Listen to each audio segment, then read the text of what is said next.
from the first couple games going in that really stymied our offense and never could get us in a place where, we felt comfortable. I thought we got a lot of open looks from three. They completely packed in the lane. They've got a 7-footer that's hard to score on in and around the basket.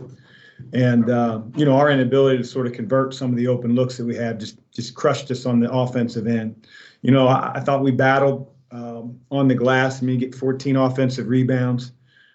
But we had a tough time with their front court. Hurt and Williams are huge. Matt obviously has got a special skill, but Mark Williams did way more damage than he did in the 2 previous games. We could not keep him off the offensive glass, and he played like a 7-footer that's a pro. He just really, really tough challenge. So disappointed, and that's about it.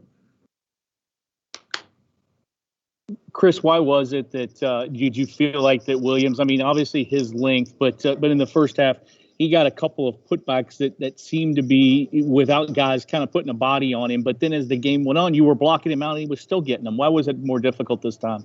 He's gotten better as a player. We didn't do our job nearly to the level that we needed to against a guy that has really good hands, is extremely long, was not in foul trouble all night. So he wasn't coming in and out of the game. He just, he's a tough cover.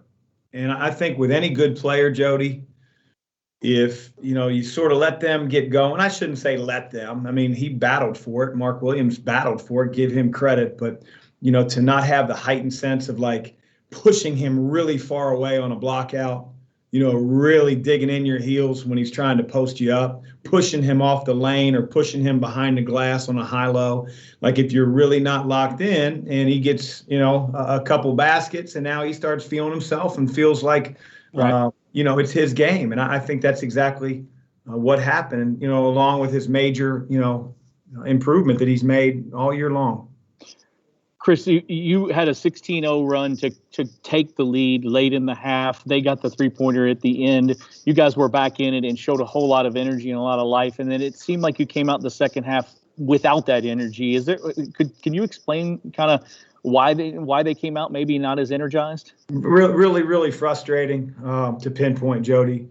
I don't know if we could have had a more singular message than just that at halftime. To make sure that the first 4 minutes of the second half had the same spirit and same energy that crawled us back into that game. And to not have that, I've got some really young guys that have not been through the battles that just absolutely learned the hard way.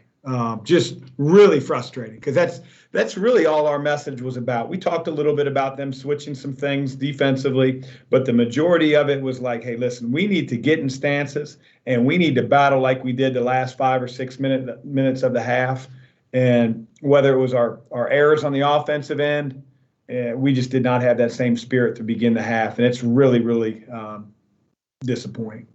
With that said, JJ's 3 cut it to 8. I think it was just under 5 minutes or right under 5.5 minutes. And then you had 2 chances where you could have cut it even more. And you got a couple good looks, but at that point, they just didn't go in. I think Dre missed a layup, and then you missed a 3-pointer. Yeah, we got to be able to make some open shots. Again, we're not going to be the Golden State Warriors by any means, but when they're standing in the lane, and they're 7'1" and they're 6'10", and they're not playing certain guys, we've got to be able to make a few shots, out of a few positions to keep them honest. And then on the defensive end, we can't tie whatever happened on the offensive end. We can't show that lack of tenacity, because that gets us out in transition when we get stops. And I thought that did not happen in the second half, and it's why we're not advancing. And the last thing, what was your message to the guys afterwards? I know you had said going into the week you weren't going to think about, Sunday, but obviously you feel like you've done enough to get in. What was your message to your team? A lot of the same things that we just addressed, the coming out of halftime, the fact that, if that happens again, that will be, pack your bags, the season's over. The next game is the last game. If you don't, bring it like we did, like maybe stretch of 7 minutes, at the end of the first half. But, give Duke credit, man. They played like their life was at stake. And I didn't think that we gave poor effort, but we certainly didn't step up to that level that we needed to against them. Thanks. Question from Kent and then Shannon. Chris, it felt like it, at least until the 16 run in the first half, and then obviously the start of the second half, you guys were very hesitant on offense. Guys were almost kind of second guessing things. Did you see the same thing? Well, what I saw was us being bothered by they switched every screen. They've played, I don't know how many games, 24 games. So on game 24, they decided to, make the adjustment of switching every screen. And, that bounced us on our heels. We just did not adjust on the fly well enough. Myself, our players in the huddle, our halftime, and then we let that affect our defensive fortitude, our defensive energy, like I talked about.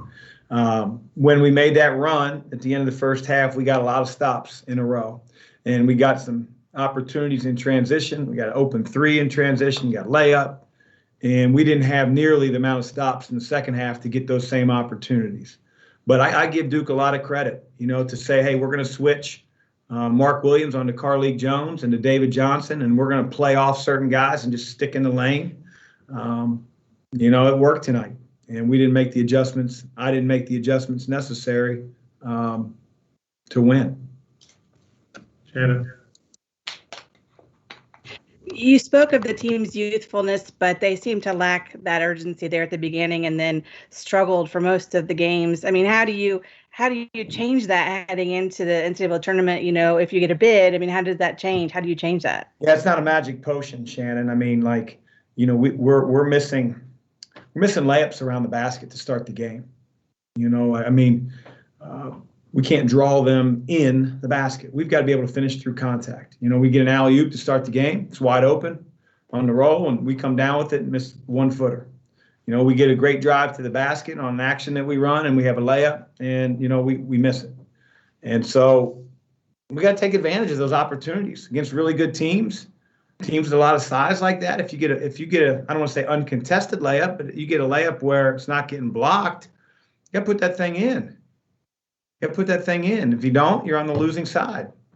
So it's frustrating, but that seems to happen not just at the beginning of games. It happens, a lot through. I mean, for us to be successful, we're going to have to be able to score through some contact and make a few more open shots. Take two more from Michael and then Tim. Hey, Chris, Michael McCammon, Cardinal Authority. This may not be the question you want to have at the moment, but Joe Lenardi says you may now slip down to the last four in.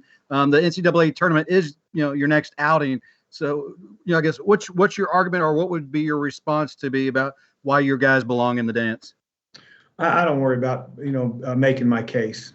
I mean, we played one of the hardest schedules. We've been on 2 COVID pauses.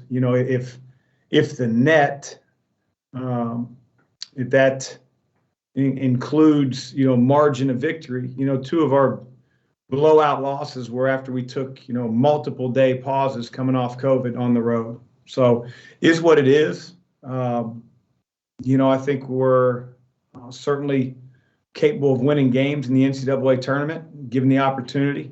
I think we've done enough to earn it, but, I'm not in that room. Tim. Yeah, Chris, just didn't play this game and did not excel in the second. Were you able to adequately prepare for what his growth over the last few days?